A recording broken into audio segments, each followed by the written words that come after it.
Waga FM, la matinale info.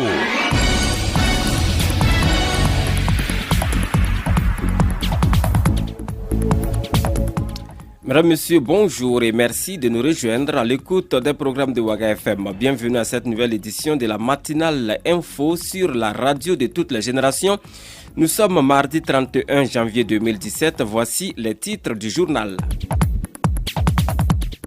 Les travaux avancent à pas raisonnable sur le chantier de construction de l'échangeur du Nord. C'est un constat fait hier matin par le ministre des Infrastructures. En visite sur le chantier, Éric Bougma s'est aussi préoccupé de la situation des populations affectées par le projet. Vous l'entendrez dans ce journal. En politique, le parti au pouvoir galvanise et rassure ses troupes dans la province du Houé. La section provinciale du MPP a tenu samedi sa deuxième conférence à l'ENEP de Bobo Dioulasso. On en parle dans ce journal. Les crises qui secouent le monde ces derniers temps sont passées à la loupe du collectif syndical CGTB. C'était samedi dernier à l'occasion des assises nationales du collectif. Dans ce journal, Bassolma Bazier insiste sur la nécessité d'accentuer les luttes à tous les niveaux.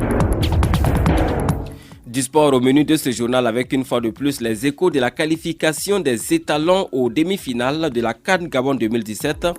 Nous irons à Bobo Dioulasso pour voir comment cette prouesse du 11 national a été accueillie dans la deuxième ville du Burkina. En culture, nous parlerons des 12 PCA et de Miss Université 2017 qui a sa phase de présélection. Mesdames, Messieurs, bonjour une fois de plus et merci d'écouter la radio de toutes les générations. Les infos sur Waga FM, présentation Paul-Miki Rwamba. Je vous le disais à l'instant, le ministre des Infrastructures, Éric Bougma, a effectué hier dans la matinée une visite sur le chantier de construction de l'échangeur du Nord. Il en a profité pour échanger avec les populations déguerpies qui ont quand même des doléances à porter à l'endroit du gouvernement. Pour le compte rendu détaillé, nous retrouvons Aimé à Sabadogo. 11 mois après le début des travaux, l'échangeur du Nord a un taux d'exécution de 37%, soit 39% du délai. Un taux dont se réjouissent les premiers responsables de la société en charge de sa construction, malgré les énormes difficultés que la société rencontre depuis le début du chantier. Notamment l'acceptabilité sociale du projet par rapport à la gestion des déviations, mais surtout à l'indemnisation des personnes affectées par la construction du projet, qui constitue un véritable blocage à l'avancement des travaux selon Hervé Ouedraogo, directeur général du bureau Agen, maître d'ouvrage du projet. C'est par rapport aux riverains et aux PAP, ce que nous appelons les PAP. Les PAP, ce sont les personnes affectées par le projet. Au moment où je vous parle, 1275 personnes ont déjà été recensées et indemnisées, tout confondu.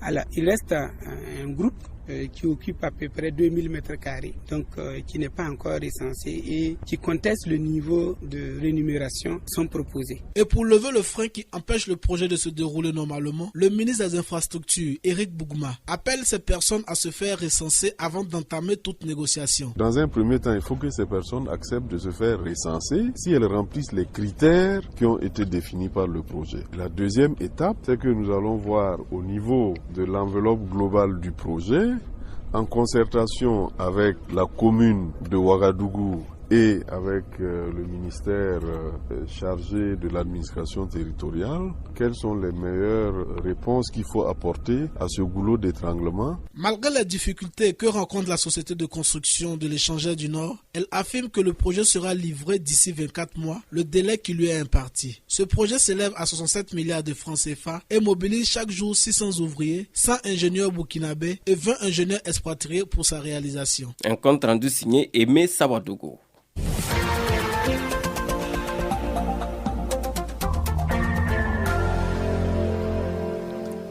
En marge de la rencontre nationale du collectif syndical CGTB samedi dernier à la Bourse du travail de Ouagadougou, les 212 participants ont fait une véritable analyse critique sur les différentes crises qui secouent le monde et dont les conséquences entravent le développement des nations dites faibles. Des détails avec Franck Aristide Jeffa qui revient sur cette rencontre tenue samedi dernier.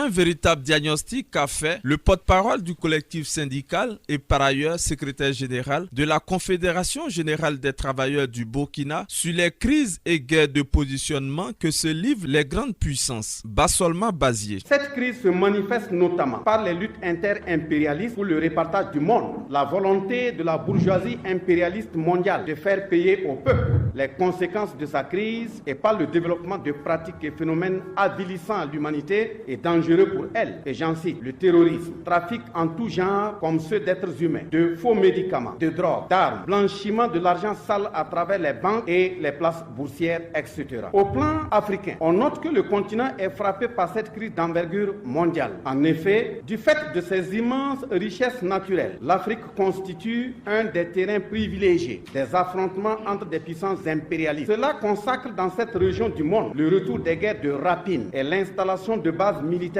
à l'image des bases militaires françaises et américaines, des centres d'écoute, d'espionnage et de drones sous prétexte de lutte contre le terrorisme. Tout en reconnaissant l'impact négatif de ces crises mondiales sur les populations, Bassolma Bazié s'est aussi félicité du courage de celles-ci, conscientes de leur mieux-être à travers des luttes multiformes, mais surtout démocratiques, a-t-il ajouté. Au niveau national, la situation reste marquée par l'approfondissement de la crise révolutionnaire que connaît notre pays. Crise qui se manifeste à travers un certain nombre d'événements dont les plus récents sont, premièrement, l'insurrection populaire des 30 et 31 octobre 2014. Deuxièmement, la résistance farouche au putsch fasciste du général Félon Gilbert Diendéré du 16 septembre 2015. Troisièmement, la dissolution du RSP le 29 septembre 2015. Quatrièmement, les luttes des différentes couches sociales de notre peuple autour de leurs préoccupations avec des actions multiples et diverses, etc. Bassolma Bazié a aussi et surtout souligné l'impérieuse nécessité pour les populations de continuer à lutter de façon organisée et civilisée.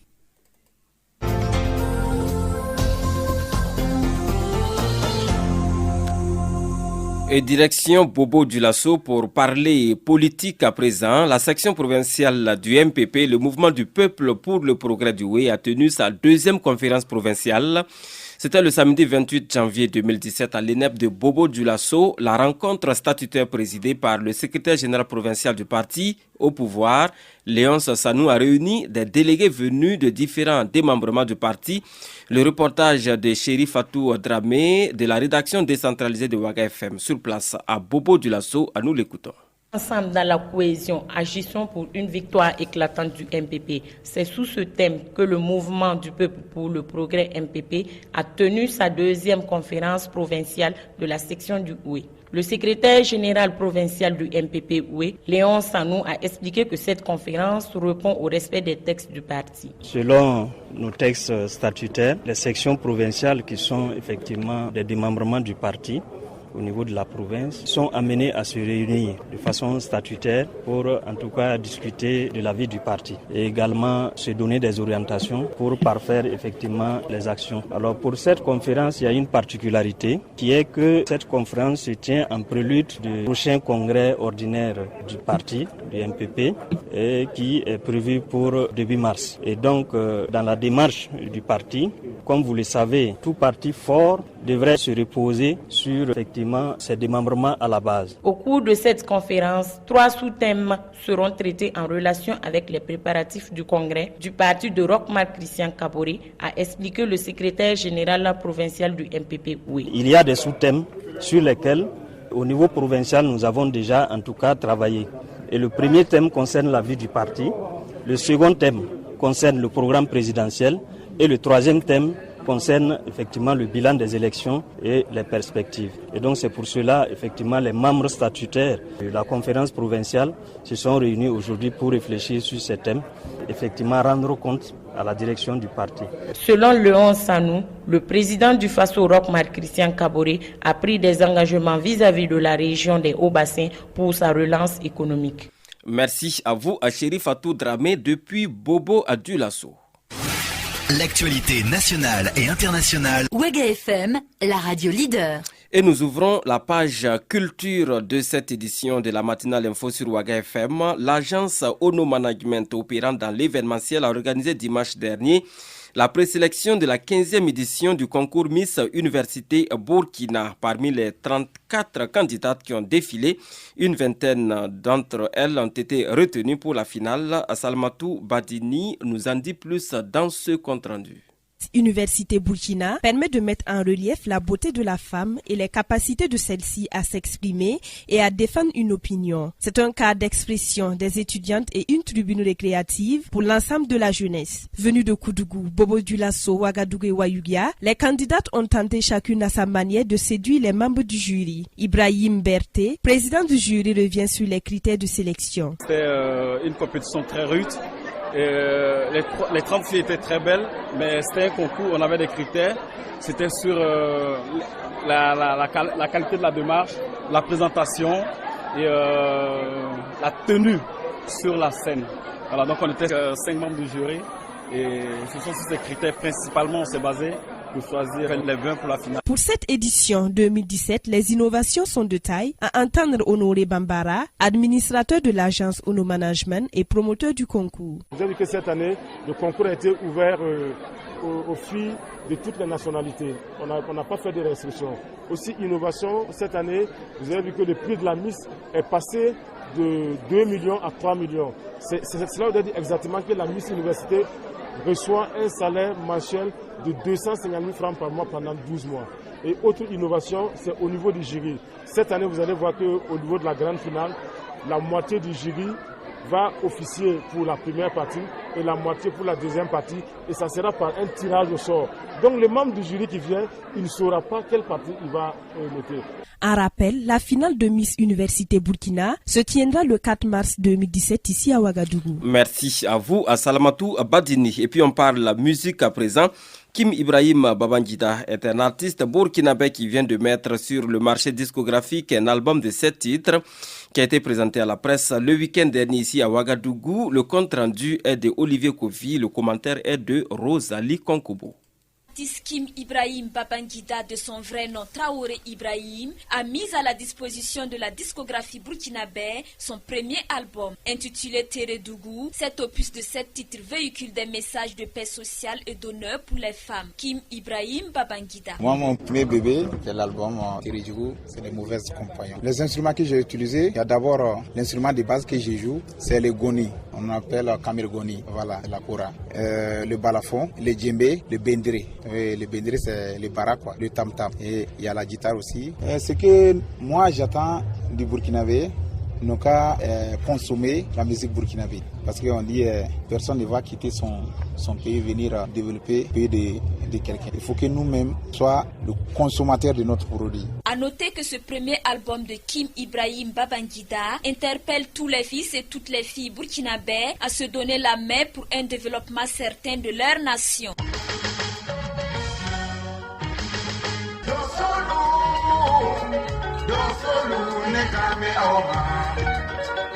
Et voilà, bon vent à l'artiste culture toujours et nous parlons de la 5e édition des 12 personnalités culturelles de l'année 2016 qui s'est tenue ce samedi 28 janvier 2017 ici à Ouagadougou. Cette nuit de récompense des acteurs de la culture burkinabé a vu des artistes de tous bords, mode, musique, animation, etc. Au nombre de 12 s'adjuger des trophées.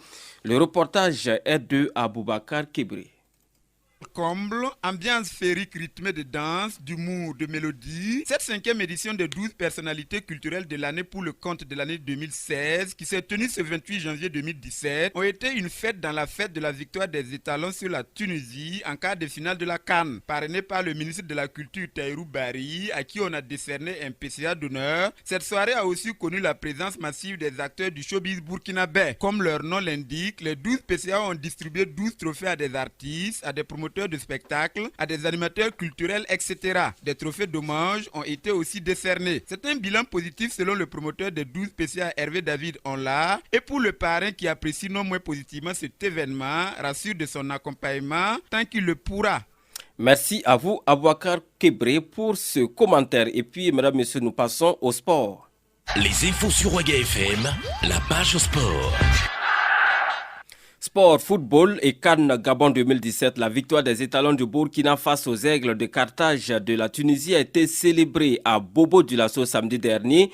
Retour sur l'euphorie de la qualification aux demi-finales sur place à Bobo avec Abdoulaye Ouattara que nous retrouvons. Ce ne sont pas les calculs qui ont manqué avant le début de ce match des étalons face à la Tunisie. La première partie du match a encore aggravé le doute dans le cœur de nombreux supporters burkinabés, mais l'espoir était permis au regard de la capacité individuelle de certains joueurs, comme le pense Sirma Alassane. Je pense que le match peut circuler jusqu'au Turobi et puis on compte sur Hervé Kofi pour qu'il n'a qu'à nous sauver. Bon, ce qui est sûr, je me dis que c'est le match tantôt qu'on va l'emporter. Mais moi je vois plus le Turobi, les prolongations et les Turobi. Et ce but de Aristide Bansé vient soulager tout un peuple. La danse peut commencer.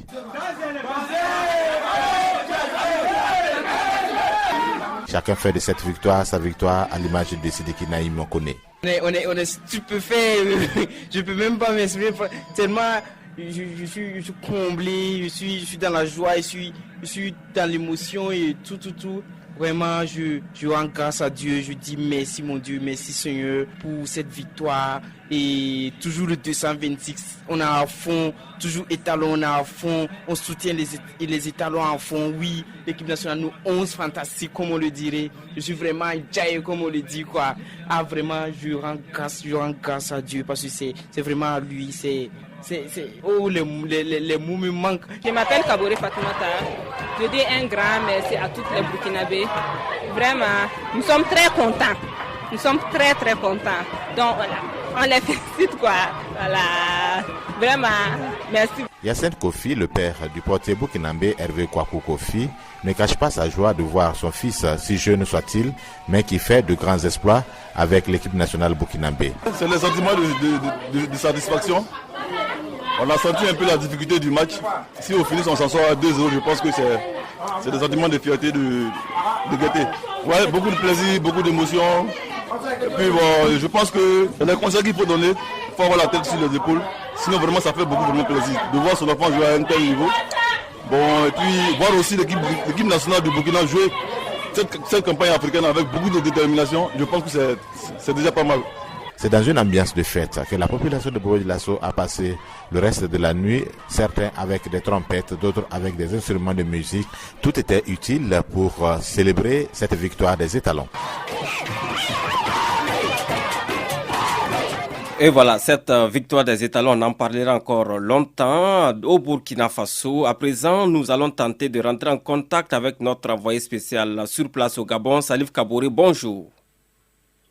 Bonjour Paul Miki, bonjour à toutes et à tous, bienvenue. Alors Salif Kaboré, bienvenue donc à cette édition de la matinale info sur Ouaga FM. Alors dites-nous, quelles sont les nouvelles des étalons du Burkina? Oui, c'est-à-dire que tout à l'heure, dans moins de 2 heures, les étalons du Burkina Faso vont sortir de leur hôtel, direction le terrain d'entraînement, c'est à l'INGEPS de Libreville, où ils vont s'entraîner à partir de 10 heures, heure de Libreville. Eh bien, c'est une équipe burkinabé qui est plus que jamais déterminée à vaincre demain les pharaons d'Égypte au stade de l'amitié ici à Libreville. Les Burkinabés ont d'ailleurs communié hier avec des supporters, qu'on soit burkinabés de Libreville ou des supporters venus directement du Burkina Faso ou encore avec l'ensemble des Gabonais, puisque toute la ville de Libreville est derrière les étalons du Burkina Faso pour le match de demain. Donc ils sont sortis hier de leur hôtel avant d'aller à l'entraînement, puisque l'entraînement, il y a eu un premier entraînement qui a eu lieu donc hier, et cet entraînement était fermé au public et à la presse nationale et internationale. Et c'était véritablement donc la fête, parce que beaucoup de Gabonais voulaient justement approcher les étalons de Burkina pour leur féliciter et leur dire de vive voix, écoutez les gars, nous sommes derrière vous, et je pense que ça a été encore beaucoup de sources de motivation pour les étalons du Burkina. Alors l'entraînement de tout à l'heure ici à Libreville va certainement porter sur certains aspects technique donc du match de demain que l'entraîneur Paulo Duarte voudrait en tout cas mettre à l'œuvre, puisque Paulo Duarte aujourd'hui il joue avec plusieurs systèmes, chaque match a un système de jeu, des donc qu'il change pour justement répondre aux besoins, vous voyez, donc du match du jour. Alors aujourd'hui, on est en train de voir quels seront certainement les différents arguments que Paulo Duarte souhaiterait mettre en œuvre demain au stade de l'Amitié ici à Libreville. Alors Salif Kaboré, vous l'avez dit, les Gabonais supportent les étalons du Burkina. Comment est-ce qu'on peut expliquer ce soutien? Parce qu'à côté du Burkina, il y a le Cameroun, il y a l'Égypte, il y a le Ghana. Oui, tout à fait. Il y a le Ghana, il y a le Cameroun, effectivement, comme vous l'avez dit.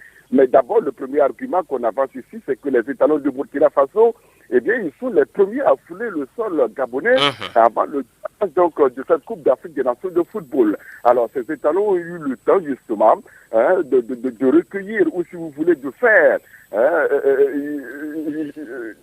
Ils ont réussi, en tout cas, à attirer l'attention donc du public gabonais avant l'entame de cette compétition. Et il y a également que Paulo Duarte est très bien connu ici au Gabon. Il a également la partie donc du public sportif gabonais.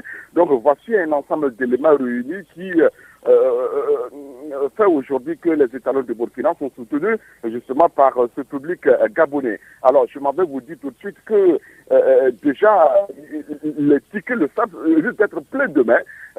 En tout cas, certains observateurs estiment aujourd'hui que le stade de demain sera rempli véritablement par le public sportif gabonais. On attendra de voir justement. Il y a également la conférence de presse qui est prévue tout à l'heure à 13h au stade de l'Amitié. On aura l'entraîneur des Pharaons d'Égypte. Il y aura également Paulo Duarte et chacun va s'expliquer devant la presse. Eh bien, la rencontre Burkina Faso-Égypte, c'est déjà demain. À quelle heure sur place au Gabon? Oui, écoutez, le match va se jouer à 20h. À 20h, heure de Libreville, à 19h, heure de Ouagadougou, c'est bien ça? C'est bien ça. Merci à vous, Salif Kaboré, pour cette intervention et bon séjour à vous sur place à Libreville, dans la capitale du Gabon. Merci à vous et bonne suite. Merci. Les infos sur Ouaga FM, l'actualité internationale. À présent, l'actualité hors du Burkina Faso, le chef de la diplomatie tchadienne Moussa Faki Mahamat, âgé de 56 ans, a été élu à la tête de la Commission de l'Union africaine dont le 28e sommet s'est ouvert lundi matin à Addis Abeba en Éthiopie. Le Tchadien succède à la Sud-Africaine Nkosazana Dlamini-Zuma. Moussa Faki Mahamat a été élu au 7e et dernier tour du scrutin avec plus de 2/3 des voix en battant la Kenyane Amina Mahamat. La vice-présidence de la commission a été attribuée au candidat du Ghana. Et puis, à l'occasion de ce 28e sommet de l'Union africaine à Addis Abeba en Éthiopie, le Maroc fait son retour au sein de l'organisation panafricaine. En rappel, Rabat avait quitté l'Union africaine en 1984 pour marquer son désaccord sur le dossier du Sahara occidental. Au Mali, le président Ibrahim Boubacar Keïta est-il au mieux de sa forme physique? La réponse est évidemment non, car l'état de santé d'Ibeka est à nouveau sujet à polémique à Bamako. Le président malien n'est pas allé à Addis Abeba pour le sommet de l'Union africaine où il a dépêché son premier ministre Modibo Keïta pour le représenter.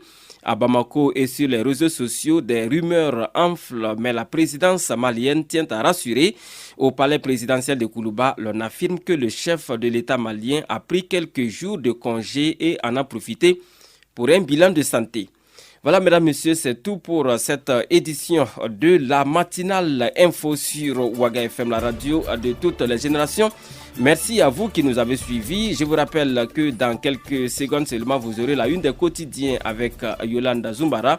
À 7h45, c'est commentons l'actualité. À 8h, le retour des infos sur la radio de toutes les générations. Merci de votre fidélité.